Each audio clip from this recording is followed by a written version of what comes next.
Hello and welcome back to my Let's Challenge of Final Fantasy XIII. In the last episode we made our way through floors 3, 4, 5 and 6 of Taijin's tower, and now we are ready to try and make our way all the way up to the top and take on Dahaka, who is waiting for us up there. So I believe this battle we've already done. You can see that I've actually changed my team around. The reason that I've done this is because of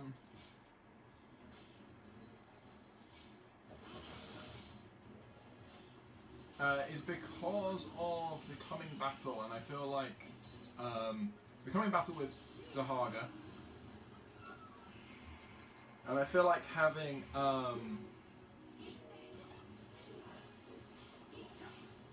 a team. I feel like having this team. I feel like saboteurs are going to be better than synergists in this next battle. I also feel like it's the sort of battle where I want to be aggressive. And what that means is essentially we're going to be trying to, do our best to deal a lot of damage fast.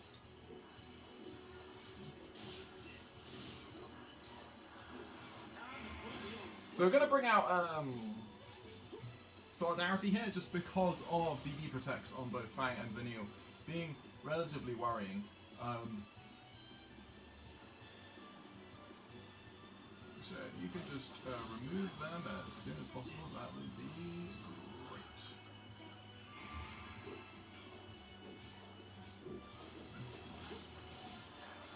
great. Again, these guys aren't too bad. I'm pretty sure this is the penultimate. We're very close to getting to the top, which is excellent. And then it'll be interesting to see how we face off against Dahaka. Dahaka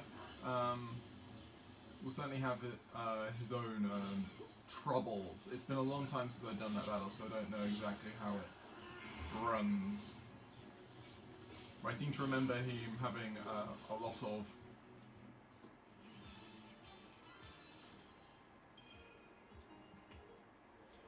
the worrying thing is obviously we don't have a particularly defensive paradigm in terms of our synergist abilities do not sort of give us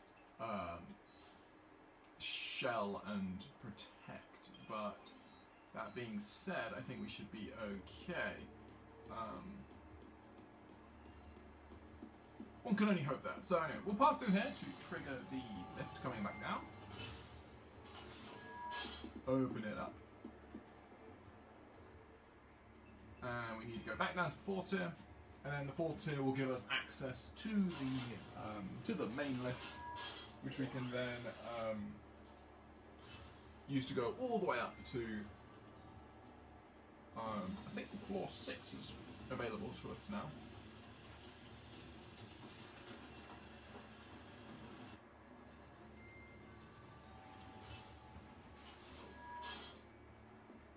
And so, with floor 6 being available to us, that means we can actually cross over to the other side of floor 6, which we've previously not actually been able to access because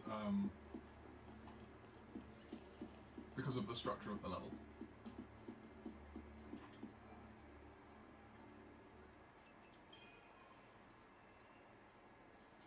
I'm hoping it's floor 6 we need to go to. I mean, it would make sense given that we were just on floor 5.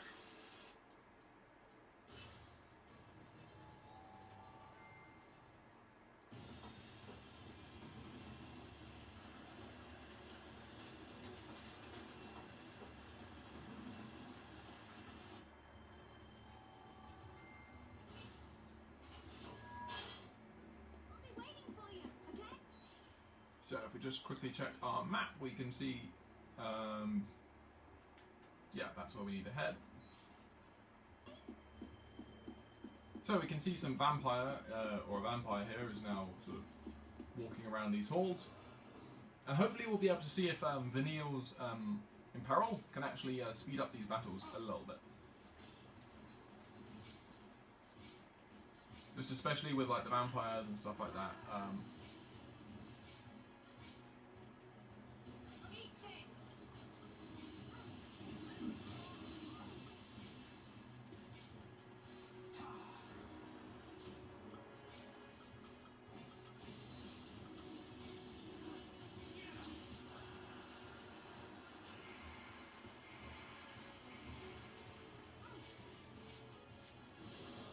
unfortunately, it looks like Fang is now also. So both of our Sabs are out of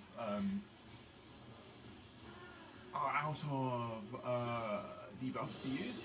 That is the one issue with using double Sab. It does mean that you sort of run out of debuffs faster. But that isn't necessarily always going to be a problem for us.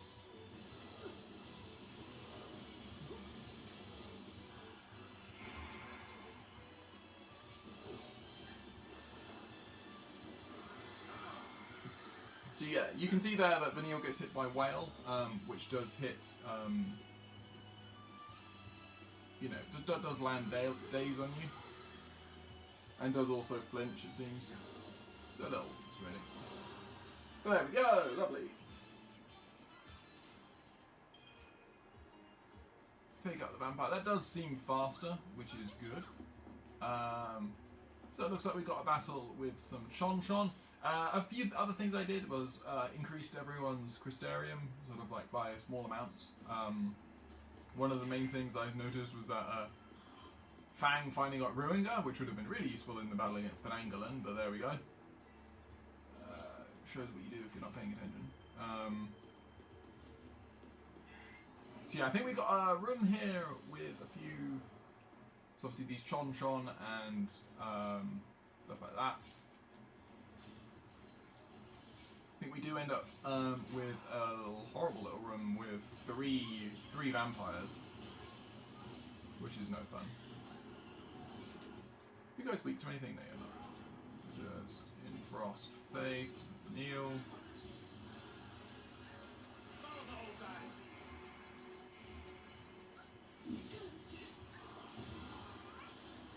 So that is Ruinga, a nice large hit of non-elemental magic.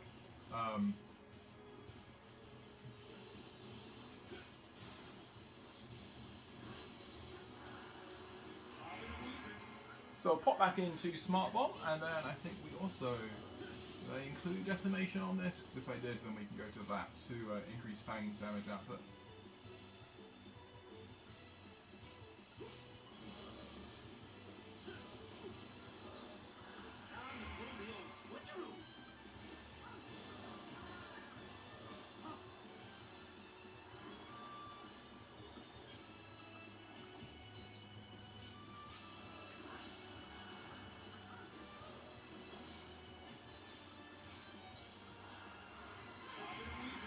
Like, I mean, Fang's using Ruin there a lot. I think she should still be using attack. I'm pretty sure her attack is so sky high that even with D-Protect, she's probably doing more damage. Oh, sorry, with D-Shell, she's probably doing more damage with physical attacks than magic.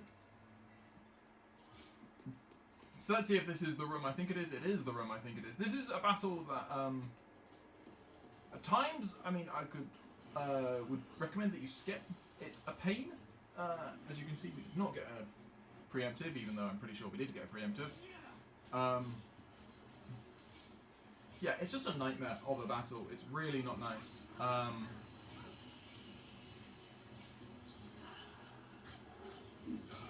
And so we're going to get Bravery and Fire on Fang as soon as possible, because it's really important that she has a way to deal a lot of damage to these guys.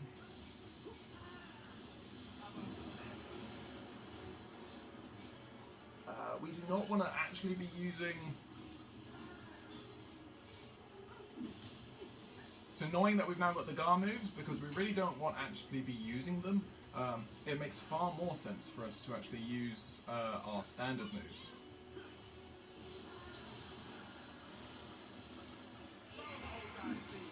We all need to just be aware of the situation with regards to health. We do obviously want to stagger these guys fast and stuff like that.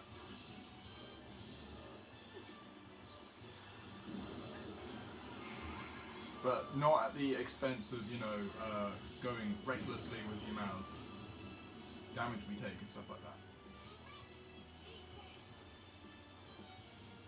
So you can see that Fang is doing huge amounts of damage with Ruin, which is great.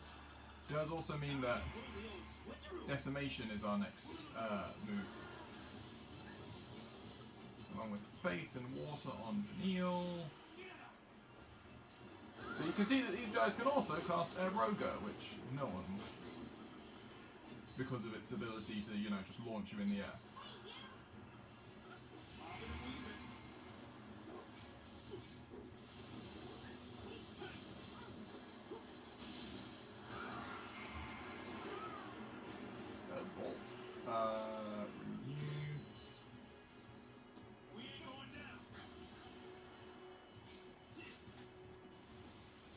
Could have summoned there. Would have been a suitable choice there, but so you can see the longer you leave these vampires around, the more damage they do, the more difficult the battle becomes, and so it is very much a battle you want to do as fast as possible, which is of course easier said than done. So I'm going to wait for Fang to nab slow on this guy, and then we'll go back into Relentless Assault for some more damage. We are actually running out of haste, so we'll still want to go back into Espionage to reapply haste to me, to Vanille, and to Fang.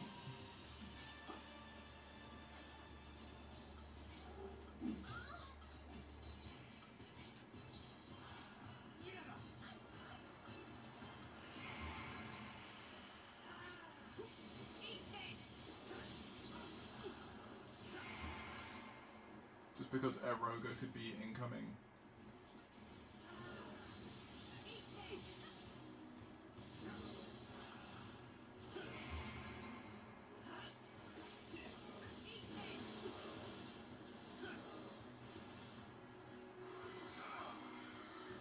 So unfortunately we were the one who got hit there, but there we go, down they go. So it's a long battle that, you know, we actually did it quite fast according to the game, so 3 minutes 40, but still a long battle and a difficult one, so good to get that one out the way. We can now head over to here. I believe there is a second battle. Actually, looking at it, there is not. I was going to say there might be a second battle with three vampires, but it looks like that's not around, which is good. Far better than that not being around than it being around. So anyway, we're going to climb even higher, and now we're going to enter the lair of Dahaka. Dahaka himself.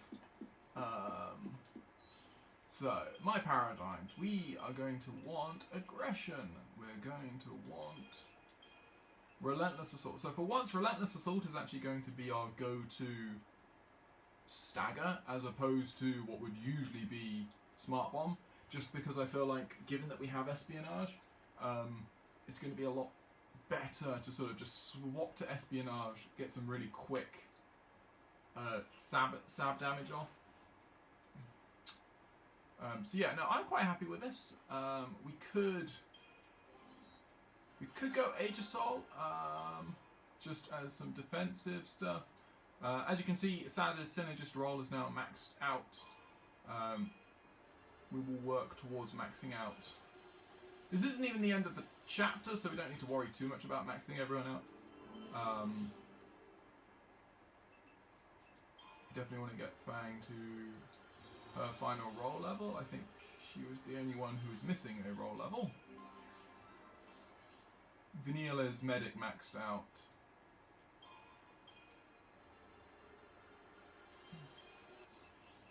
And Ravager, we sort of just want, yeah, HP. Okay, so we're going to go into with this. I'm just going to see how many we actually have. We only have 2 Aegisol, and we're really going to want them for the boss battle at the end of this chapter in particular, and also a few others. So I think we're going to actually have to keep it, and we're actually going to have to go. I feel pretty confident about this, but we shall see. Let's see how we fare against Dahaka. So, into the middle we go. And of course,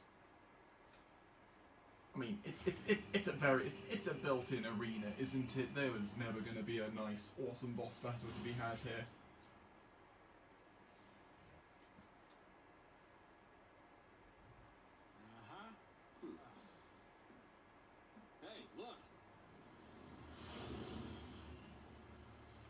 strange. He must be weak from losing his tail.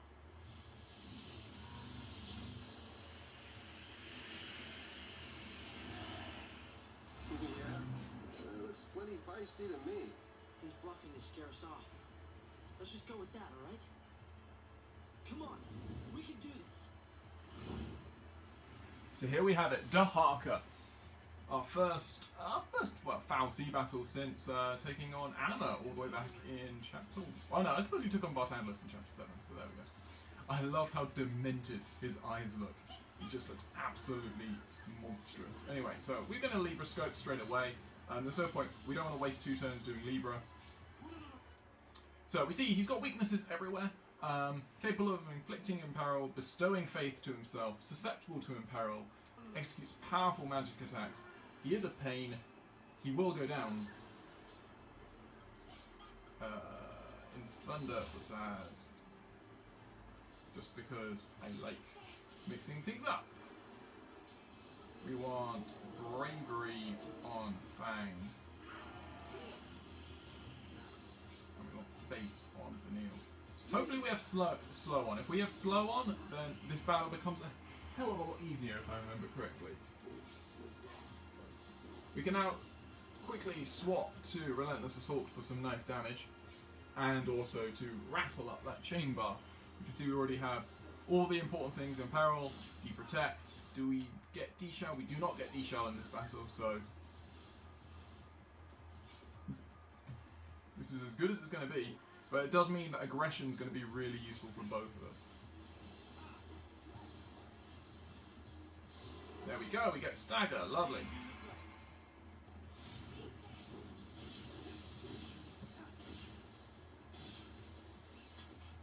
I wonder if Saz's Blitz works nicely here. I'm going to try it. We'll alternate between this and Relentless Assault. Oh yes, that looks lovely, that's what we want. Are you weak to anything else? No, it doesn't gain any weaknesses upon being staggered, so that's good to know. So obviously we could next time put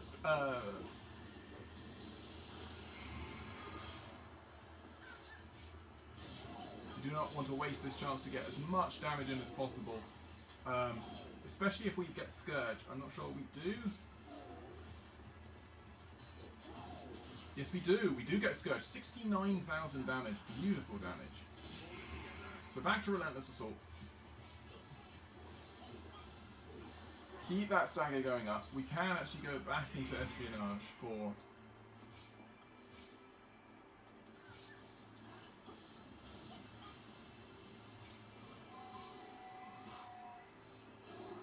So, Diluvial Plague is his attack of choice.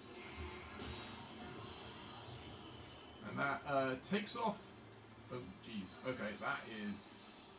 so, this is why we have Dispelger. What Dispelger does is it removes all status conditions. Bad, good, whatever. And we definitely needed it there because he just decided to ruin our day with so much status conditions. So he does have Aeroga. Why doesn't that surprise me? I mean, like, what enemies around this area do not seem to have Aeroga? How do we want to work this through?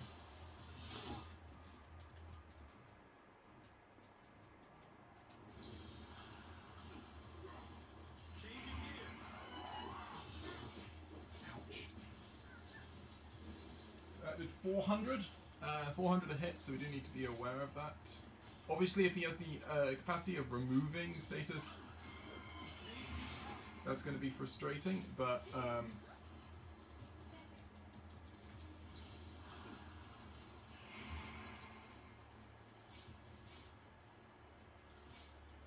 why are you giving me faith?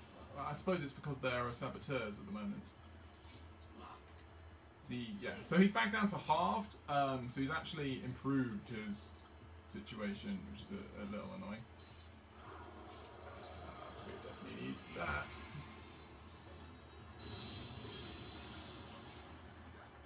Okay, so that does impart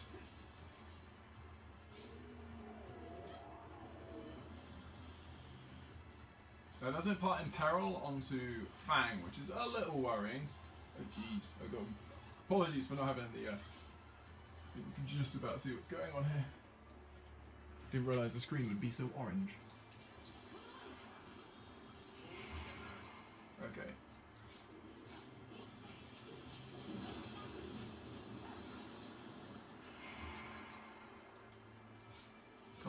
Come on, Vanille, keep us going here.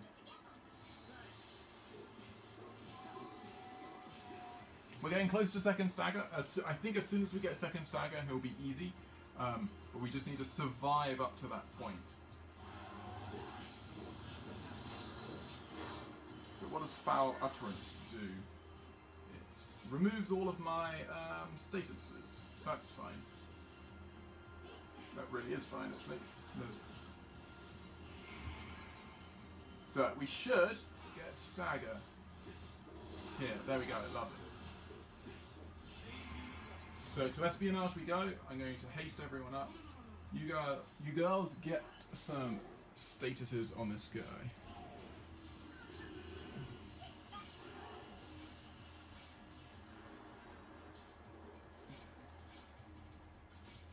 Okay.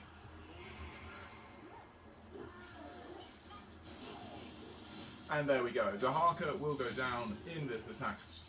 There we go. Surely. Oh, still not quite. Now he... There we go. We take down Dahaka in 5:51. Could have done 6 hours. They want it faster. Who cares? We do Dahaka nicer and... So yeah. So essentially, it's obviously a balancing act. Once he goes into, you know, those big attacks which take off loads of status elements or impart loads of status elements, you just need to be very aware and just keep control of the board. You know, keep control of the battle. Make sure that you're on top of everything, and that you can use Dispelga whenever you want. Or alternatively, you could summon an Eidolon that also removes statuses, especially if you're in a bit of a bind. You also have Renew, which is really helpful if you're all low health and you're worried that your medic won't be able to bring you back up. You could probably be a lot more aggressive that second round. I was pretty cautious. I stayed with the Sentinel quite a lot, even though he was only... There's a long time between attacks, and I think if you could get slow back on him, then I reckon it would be really simple to then go through that battle again. Once you get slow on him, that means you've got so many more turns to then try and get that second stagger and then take him out.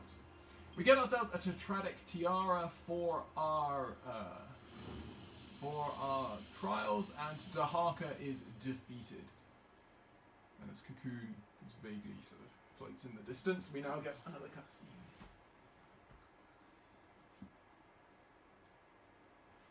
Look! Oh, nice.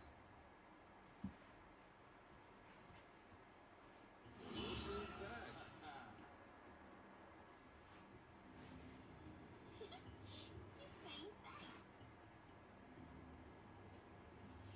At last we are free. We go now to hunt down evil where it hides.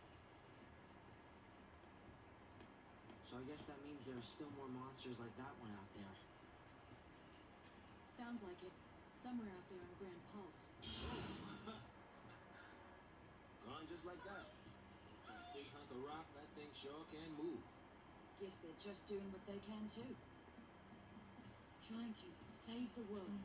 Yeah, well, it's not all on them. Last time I checked, we are still in this fight.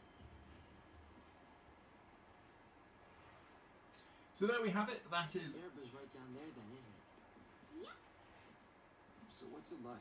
Well, it's kind of small, but it's warm and green and very naturey. Around the Foul Sea, it was flowers as far as you could see, huh?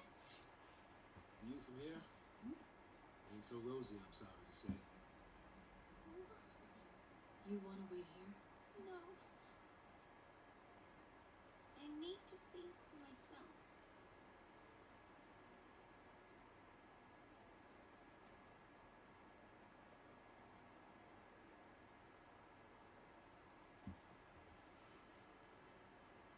It's all gone. Every trace of color. We're chasing shadows. This whole idea of losing our friends is hopeless. There's gotta be a way. Let's keep on looking. That's what we came here for.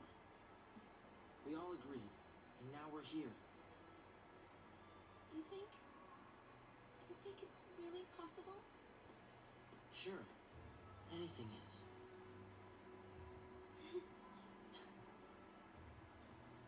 There's no going back. You don't think I know that?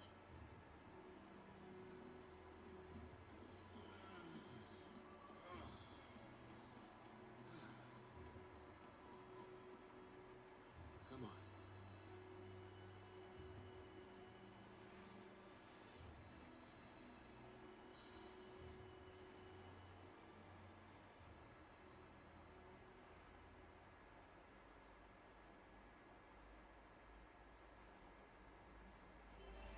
So apologies that things may look a little orange or a little bright. Obviously just didn't get the sort of the focus quite right. Things are a little dark in the previous episode, a little light. It's been a bit of a pain occasionally trying to record these. So anyway, we have a Seed Stone mission there, which we might try at the start of the next episode. It is difficult, and that is why I'm sort of umming and ahhing about it, because it's really not easy. What we also have are some more battles up here. We have battles with the Managama and the Amphisbaena that we met a couple of episodes ago. So, hit Fang with some Brave, which is a pain, but there we go. We can go Bravery in water on Fang.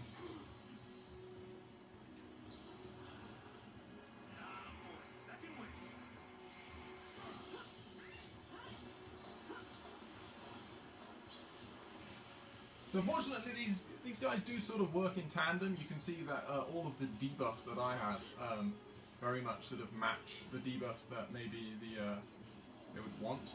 Don't you dare do too much damage to the Vanille. We probably should have changed our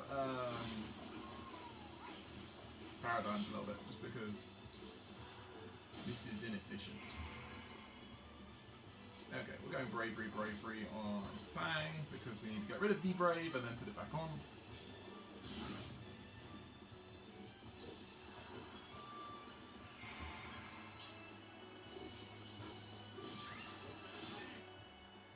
And these guys are weak to Electric.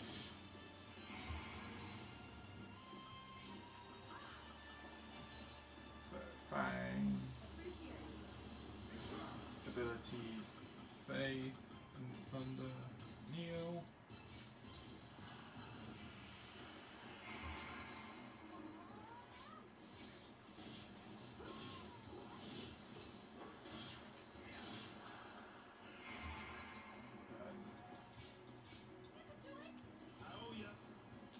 We need to stagger him as fast as possible because I have Deprotect on, and I do not want Deprotect on alongside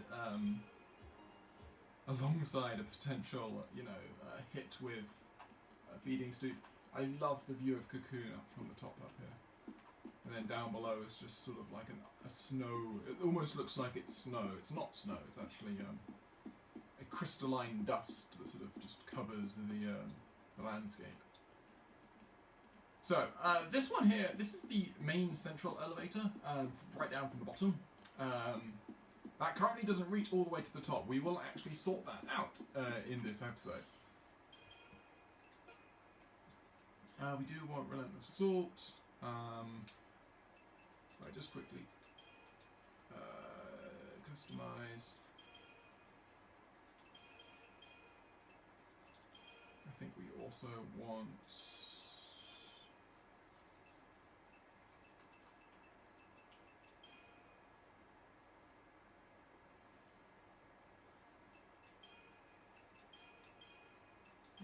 one as well. Maybe some Ruthless. So, a nice easy preemptive actually there. I was not expecting that to be nearly as easy as it was. And rather than previous mistakes that we have made here, what we will do is we will Quake. Because Quake is usually a very good way of trying to stagger multiple enemies at once and also keep their staggers relatively high.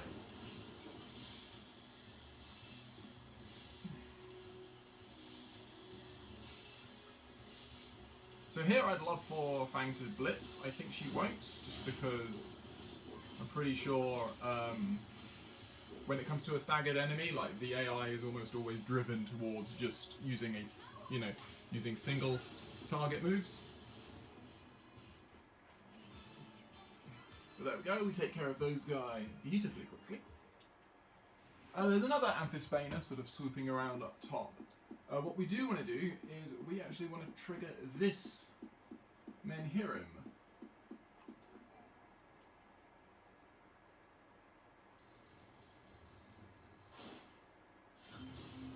What he does is bring up this lift. This lift will then take us down to floor 7, which is actually a floor we have not yet been to. It's a very small area, if I remember correctly, with... not even sure it's got actually any battles on it. But I think it has an item, and it also has the way... a second Menhirim, which will then spin the tower around such that we can actually access the top from the bottom.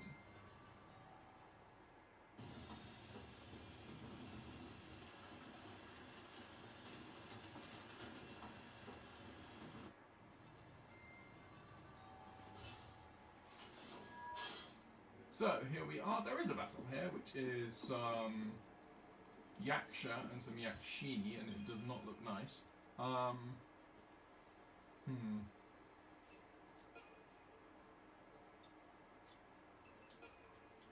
They're weak to water, aren't they?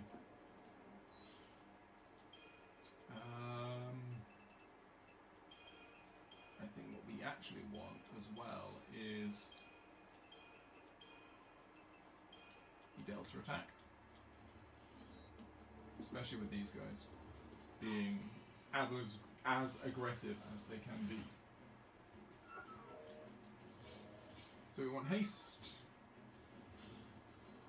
We want bravery and water on Fang. And we want the same thing on me.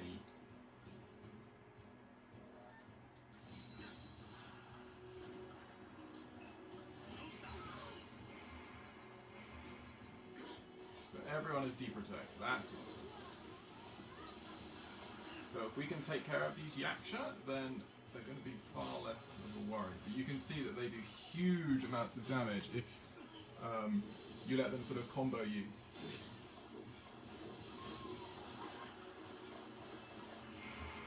So into Solidarity we're going to go. Hopefully within Water and Bravery we can actually deal sufficient damage to these Yaksha, but they're really not much of a problem.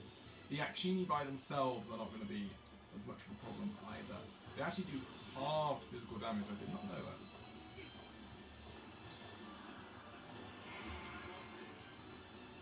The moment when you realise you really need to be more focused as to like exactly what these enemies are doing.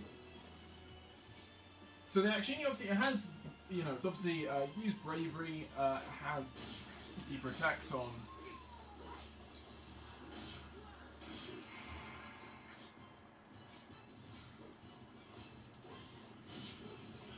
But it's really not too much for us to worry about. Deprotect or Imperil would both be wonderful. Vinial cannot find them, unfortunately. And there we go. Lovely.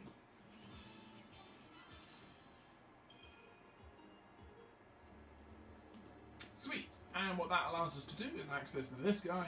This guy will twist everything round.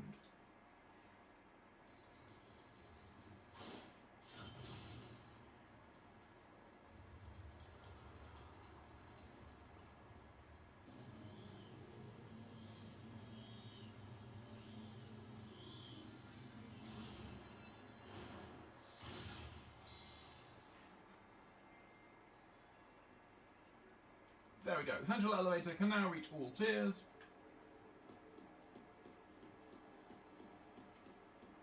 We you have a way out of here, which takes us via a nice little item,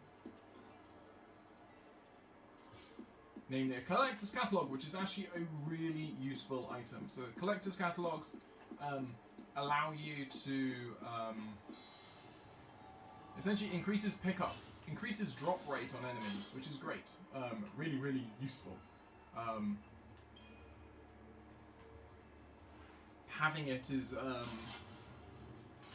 really very much advised for a lot of like end game stuff, because there are a few important drops off enemies that you really want, and the best way to get them is to, you know, have a collector's catalogue or two. I think you can carry multiple ones. Along with that, we can also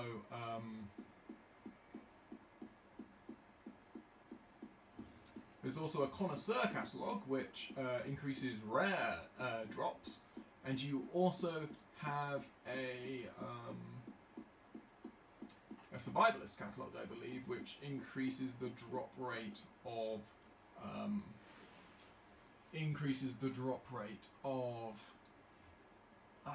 shrouds. That's the one. Anyway, so we're very quickly going to take on this Amphisbaena, thinking this is the last thing that we're going to pretty much be able to do.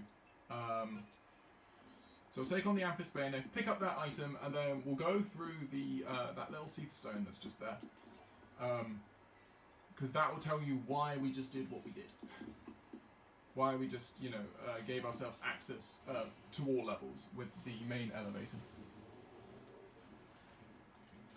So, Amphisbaena, we've already dealt with these guys before. We know that they are resistant to magic, normal against that. They're weak to air and electric.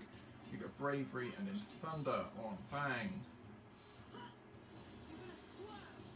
We go Faith and in Thunder on Neil.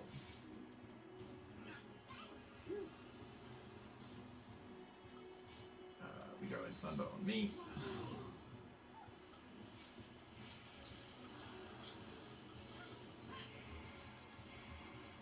Problem with this current setup is that we don't have an aggressive healing paradigm, which I almost always like to have.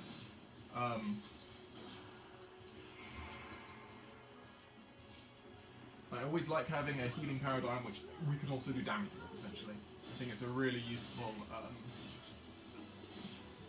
strategy. But that won't need to be taking too much to care, because we're soon going to have...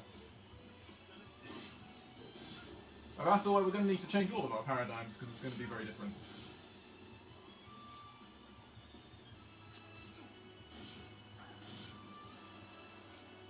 A solid 1,500 damage, although Fang comes in and does 74,000, so... or 15,000 damage probably, not 7,400, but there we go. So now, yes, we will head over here, go through or accept this Seath Stone mission, and then we'll call this episode to an end. So, Seath Stone mission. Mission number 27, Mithridates the Lone. The undying, fearsome Seath, who defy fal'Cie will, driven by an intense loathing of all that lives. Mithridates the Lone is one of their number, and his undoing is my burden. It is said in life he once loved music. I can but hope the notes sounded by the elevator in Tygen's tower descending from the apex might lure him out, and allow me to restore a touch of harmony to the discord of the tower's tainted song. So, there we have it. The only way to trigger this mission is to go into the elevator at the apex and take it all the way down, from the apex all the way down to the bottom. You cannot do it from any other level. It has to be from the top, and that is why you unlock, that is why you have that little side bit there via, you know, another elevator to unlock everything spinning round. So, Mithridates is an A rank mission. He is the hardest, definitely the hardest one we'll have faced so far, and that makes him a big worry for me. Because obviously in our current situation we do not really have the lives to play around with. That being said, I would very much like to do this mission. So I'll have a think about it before the next episode, and we'll see if we want to descend down the elevator and take down Mithridates. But I hope you have enjoyed this episode. We've taken on Dahaka and won. And yeah, I hope you will join me in the next episode where we will certainly be heading to Erba. Whether we battle Mithridates beforehand or not is to be seen. So hope to see you on the next episode.